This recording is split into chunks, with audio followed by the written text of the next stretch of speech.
Nalo shirika la kutathmini ubora wa mimea nchini KEPHIS limeendeleza kampeni ya kuhamasisha wakulima katika eneo la Rombo, kaunti ya Kajiado kuhusu umuhimu wa kutumia mbegu bora ili kuimarisha mazao yao shambani. Kwenye kikao hicho, wakulima wamekiri kuwa changamoto ya kutumia mbegu ghushi zinavyoletwa nchini kupitia mpaka wa Kenya Tanzania imechangia kudorora kwa mavuno na kuwasababishia hasara. Hata hivyo, shirika hilo linasema litaendelea kushirikiana na asasi za usalama katika eneo la Loitoktok kupambana na wale wanaoingiza mbegu ghushi nchini.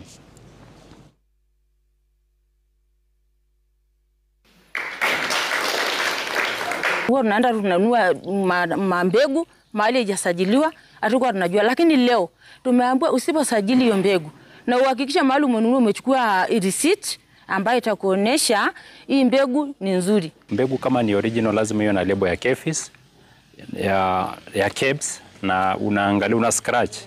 Ukiscratch unapata hiyo code, unatuma, inakuambia kama mbegu ni valid. Hii area ya Loitoktok ni kweli tumekuwa na kesi 5 za mbegu hivi karibuni.